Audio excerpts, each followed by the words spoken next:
What's going on, YouTube? So here's my 94 Mazda.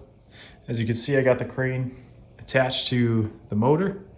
I'm getting ready to rip that engine and transmission out of this thing. What I'm going to be doing is there's quite a bit of engine modifications. Basically what led up to this point was my oil pump is bad. So I'm sure you're all aware these oil pumps are kind of weak from the factory.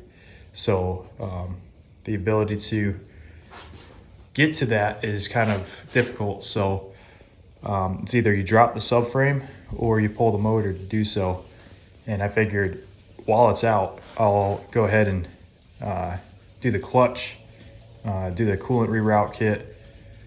So I got a 6-puck ACT clutch coming in for this thing, as well as a Super Miata coolant reroute kit. And I'm also doing an intake. So I got a Skunk 2 intake along with the 64 millimeter throttle body coming in for it as well. The motor is stock and it's still good. However, I'm kind of holding off on the rebuild for that for just right now. So it's got everything that it needs as far as supporting mods for 300 plus wheel horsepower. That's kind of my overall power target. Right now, you know, with the stock internals on this 1.8, you're only limited to roughly 220 to 250 if you're lucky out of the stock motor. So right now, you know, that's plenty of fun for me.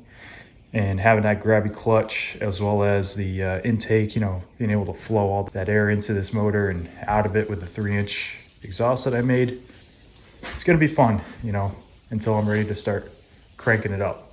So my plan is while it's out, you know, clean everything up and then, like I said, do the intake, the coolant reroute kit. I'm gonna delete the power steering. I'm gonna keep AC because I built this turbo system around the AC.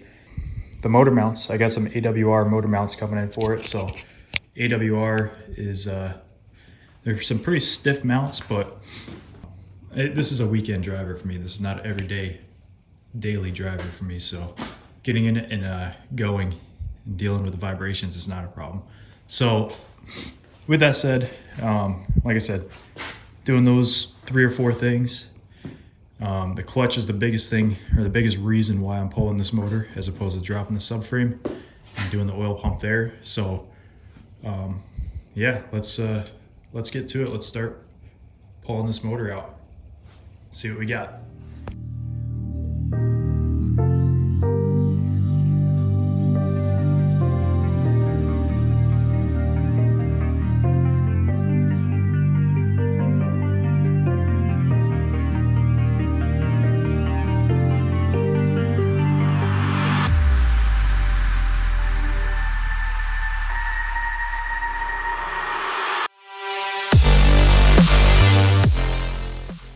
All right, that wasn't too bad.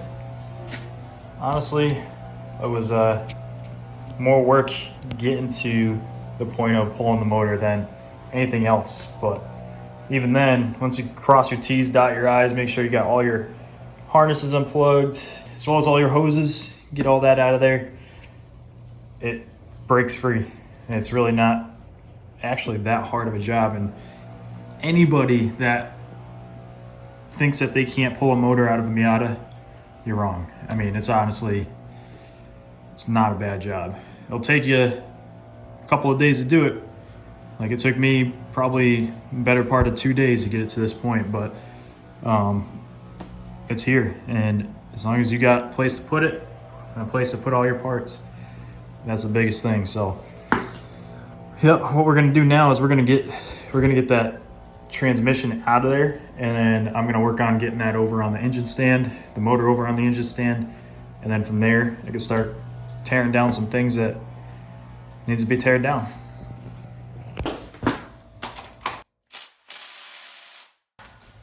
All right, gonna need a little bit more. Bust out the big guns. I think this is 17. Yep.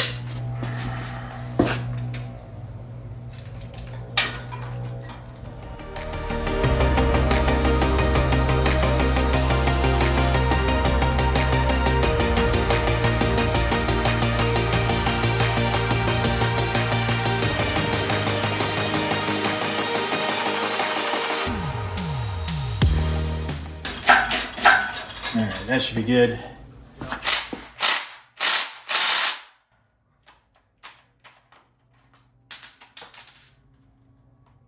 that the end of my...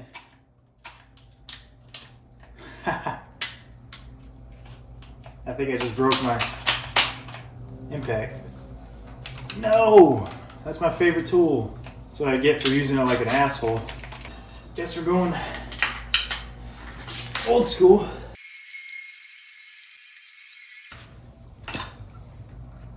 All this to get to the oil pump, realistically, is what the main reason as to why I'm pulling this motor. But this is good because the clutch, I noticed on cold days, you know, boost weather days, I noticed that the clutch did start slipping, so it had to be making over 200 horsepower at that point. Stock motors, they say you can run 10 pounds, which we'll see what happens. I'm gonna try it.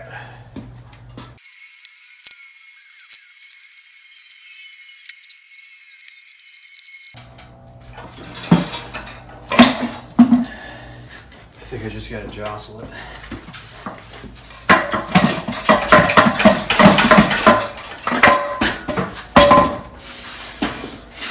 There we go. Well, there was definitely an oil leak, huh? Throw out bearing. Seems fine. A little bit of a noise to it. But that'll come, you know, a new one will come with the kit, so cool. Looks like there's plenty of material left.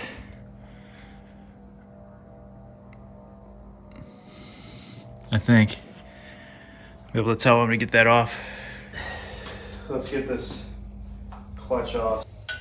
Surprisingly easy.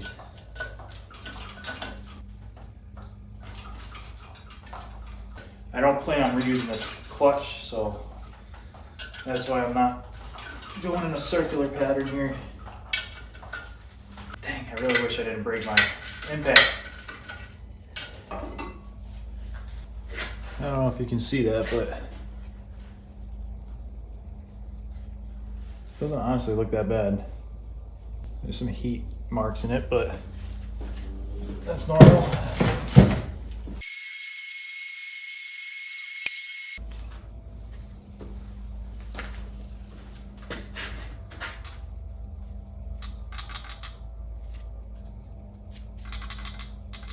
What is that? Are they supposed to do that?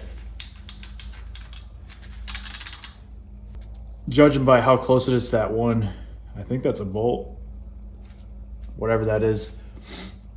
It's got maybe 1 to 2 millimeters to that bolt, so it looks kind of cool. I might hang this on my wall.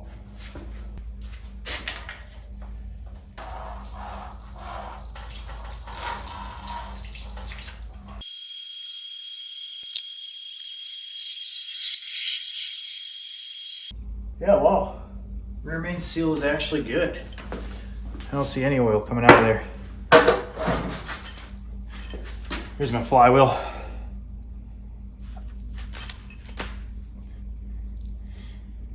So you can see there's some heat in it, but I mean, it's really not that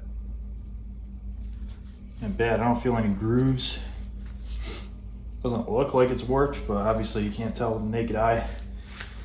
But man, this thing's heavy. I think the one I bought shaves about 10 pounds off this, so it's gonna be a night and day difference.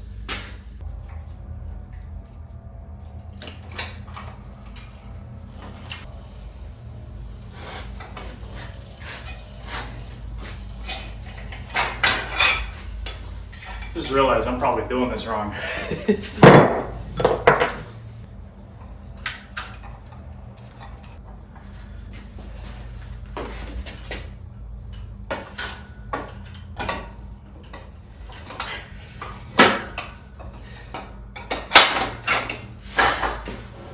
Why didn't they make that just a little bit wider? All right, you guys, let's finish this episode off with, you know, a little bit of oil drain action, because that's all I had planned on doing today, getting this all taken down to this point. I